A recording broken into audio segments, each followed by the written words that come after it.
So, ayun nga guys, kakagising ko dito kasi medyo pagod ako sa school kanina. Tapos tinip ko na nga yung oras dito.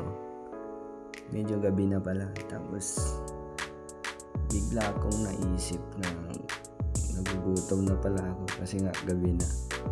Tapos yun, chinek ko na agad yung ref kung anong laman. Tapos gagi ang all goods. Sapak tayo dito, chicken yung meron. Paldo-paldo na naman tayo guys. Tapos yun, rekta na chop na agad na to guys. Yan nga yung mga aromatics na gagamitin. Siyempre nga, hindi nawawala yung sili kasi nga hot tayo eh. Tapos yung secret ingredient natin yung dawa ng siwa. Pampalasa, tapos pampabango na din. Tapos yun, pinagagayat ko na nga yung mga aromatics dito guys. Inuna ko na yung bawang. Tapos yun nga, binabalatan ko na guys. Medyo pinapass forward ko na guys para medyo mabilis yung ano natin. Ang tagal kasi nito. Tapos yun na nga, sinet aside ko na dito yung bawang. Tapos sunod na yung sibuyas. Chop ko to ng maliliit. Tapos isa nga lang yung ginawa ko dito kasi pang sakto lang. Kasi baka maugtugan tayo ng sobra. May pampagtog na ito. Then after that, next na nga natin gayatin yung luya guys ng pahaba. Tapos sunod nito, hugasan na natin yung chicken guys. Tapos medyo papass forward ko na dito kasi masyadong matagal yung proseso na ito guys. Tapos yun naman, sinap ko na nga ito para mas yung sili guys, gagi solid to. Ang sarap nito pag may sili. Tapos yun, na-chop na nga yung ating sili. Tapos sunod na agad yung daon ng suwa guys. Tapos fast forward na kasi para mabilis yung proseso guys. Tapos yan na nga, iluluto na natin guys. Pinainit ko na nga yung paglulutuan dyan guys para hindi tumalsik yung mantika pag ilalagay mo na yung chicken. Yung pinainit ko ng bonggang-bongga to guys. Tapos yun, lagay ko na yung mantika dito para all good sayang lahat. Tapos yun, medyo in-spread ko lang ng konti para hindi masyadong all goods talaga tayo dito. Inuna ko na nga yung bawang dito guys. Tapos yung hinalo ko lang ng konti. Tapos sunod na natin yung luya. Tapos next na natin yung sibuyas. Tapos halo mo lang to ng konti guys. Hanggang mag-brown. Tapos pagkatapos nito, sasalang na natin yung chicken natin guys. Yan na nga. Ilalagay ko na yan. Gagi. Tapos yun, medyo sakto lang naman. Konti-konti lang para hindi ka matalsikan ng muntika. Tapos yun, ilagay ko na ba lahat? Sige, ilagay mo na. Tapos yun, pagkatapos nyan, siyempre halu-haluin ko muna para all goods tayong lahat guys.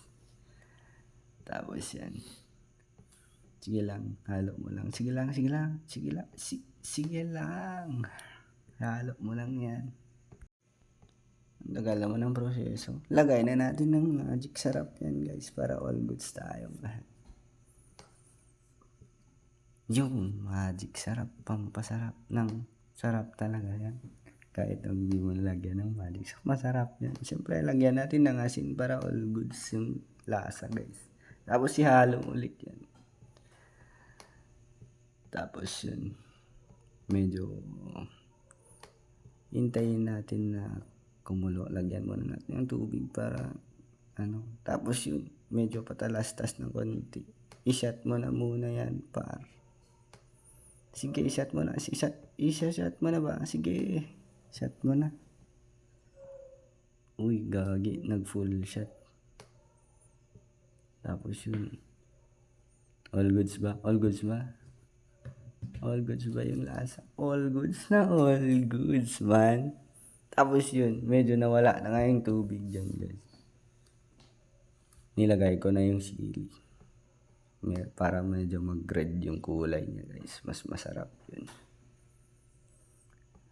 Tapos, ihalo mo ulit. Ihalo niya nga. Gagi. Sige, halo mo lang guys. Para all goods. Tapos yan.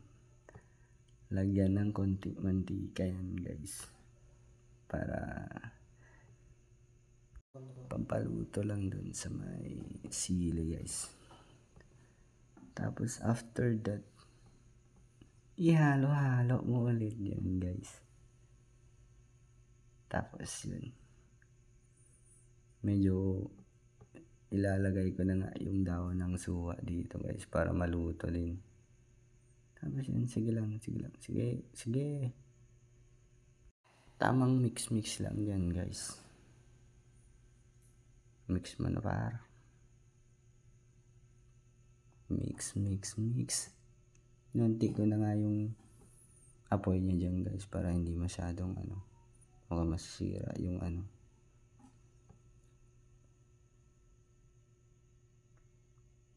Sige lang. Medyo papas forward ko na to guys para mabilis matapos. Medyo matagal kasi yung proseso niyan.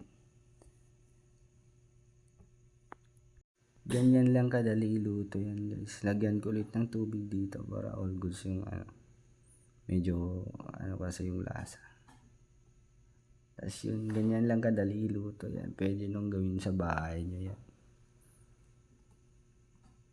Medyo damihan nyo lang yung sili para all goods yung lasa.